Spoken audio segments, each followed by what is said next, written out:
어느 날 문득 이런 생각이 들었습니다. 같이 살았고 함께 시간을 보냈고 분명 가족이었는데 왜 이렇게 혼자인 것 같을까? 큰 싸움이 있었던 것도 아니고 누군가 잘못한 것도 아닌데 마음은 어느새 조용히 멀어져 있었습니다. 이 이야기는 누군가를 원망하기 위한 이야기가 아닙니다. 다만 오래 참고 오래 버티고 오래 누군가를 위해 살아온 한 사람의 마음에 대한 이야기입니다. 지금 이 이야기를 들으며 고개가 조금이라도 끄덕여진다면 이 이야기는 당신의 이야기일지도 모르겠습니다. 이야기를 시작하기 전에 잠깐만요. 이 채널은 시니어 세대의 삶과 마음을 담은 조용한 이야기들을 전하고 있습니다. 이런 이야기가 마음에 닿으신다면 구독과 좋아요로 조용히 함께 해주세요. 그럼 오늘의 이야기를 시작해 보겠습니다. 이혼 후 나는 혼자 아이를 키웠습니다. 아이 손을 잡고 유치원에 데려다 주던 아침, 퇴근 후 지친 몸으로 밥을 차리던 밤, 아이가 잠든 뒤 혼자 남아 정리하던 집, 그 시간들이 쉽지는 않았습니다. 하지만 그때의 나는 힘들다는 말조차 잘하지 않았습니다.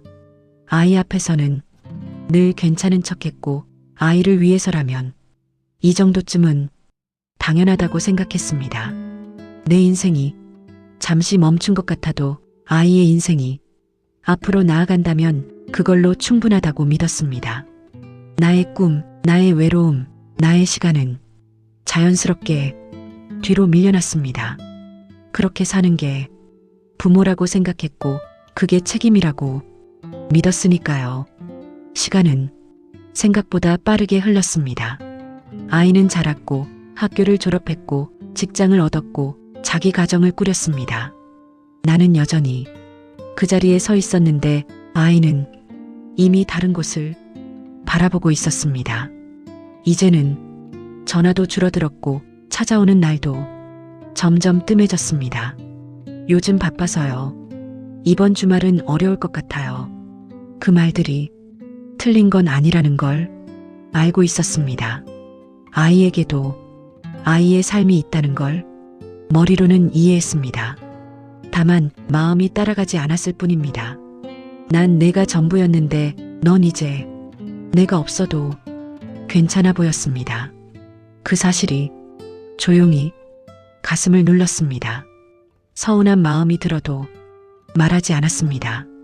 괜히 부담이 될까봐, 짐이 될까봐, 붙잡는 사람처럼 보일까봐 나만 참으면 되지.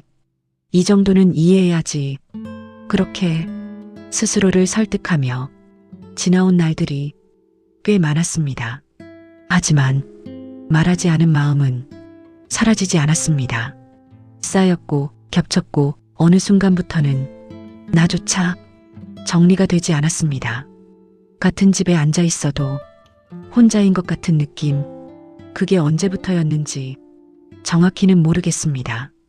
다만 어느 날 식탁에 마주 앉아 있으면서도 상대의 얼굴을 제대로 보지 않고 있다는 걸 문득 깨달았을 뿐입니다.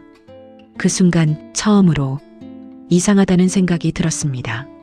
아이를 위해 살았던 시간 속에서 정작 나는 어디에 두고 왔을까? 그 질문이 마음속에서 계속 맴돌았습니다. 처음엔 텅 빈 집이 낯설기만 했습니다. 하지만 어느 날 동네 모임에 나가보았고 거기서 누군가의 엄마가 아닌 그냥 내 이름으로 불리게 되었습니다. 아직 익숙하지는 않았지만 이상하게도 조금 숨이 쉬어졌습니다. 내 이야기를 조금씩 꺼내보게 되었고 누군가의 이야기를 가만히 들어보기도 했습니다. 그 시간들이 내 인생을 완전히 바꾸지는 않았지만 적어도 나를 다시 바라보게는 만들어 주었습니다. 예순 이후의 삶은 모든 걸 새로 시작하는 시간이 아니라 그동안 미뤄왔던 마음을 조금씩 꺼내는 시간일지도 모르겠습니다.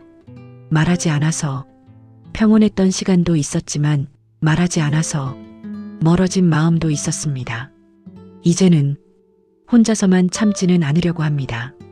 큰 싸움이 아니어도, 대단한 고백이 아니어도 작은 말 한마디라도 조금씩 꺼내보려고 합니다.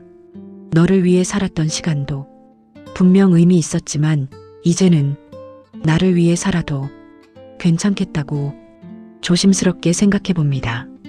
이 이야기가 지금 이 순간 누군가의 마음에도 조용히 닿기를 바랍니다. 오늘 이야기가 당신의 하루에 작은 여운으로 남았기를 바랍니다. 다음 이야기에서도 인생이 말해주는 또 다른 마음으로 찾아뵙겠습니다.